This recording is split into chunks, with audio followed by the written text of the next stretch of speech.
2 தேனீ கூட்டங்களை இணைத்து வளர்க்கும் முறை.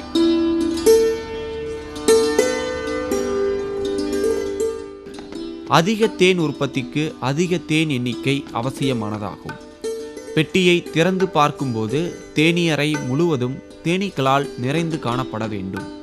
தேனீ எண்ணிக்கை குறைவாக உள்ள பெட்டியிலிருந்து குறுகிய காலத்தில் தேன் சேகரிக்க இயலாது.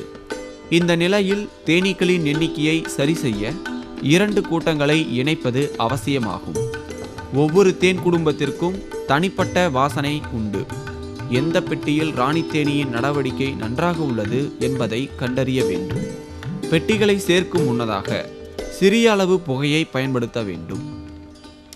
கண்டறியப்பட்ட ராணி தேனீ பெட்டியின் புழு அறைக்கு மேலே பழைய செய்தித்தாளை வைக்க வேண்டும். இணைக்கப்பட வேண்டிய கூட்டின் புழு அறையை எடுத்து காகிதத்தின் மேலே வைத்து மேல் மூடியிட்டு மூடிவிட வேண்டும். ஓரிரு நாட்களில் 2 புழு அறைகளுக்கு இடைப்பட்ட காகிதத்தை தேனீக்கள் கடித்து நீக்கிவிட்டு தாமாகவே இணைந்துவிடும்.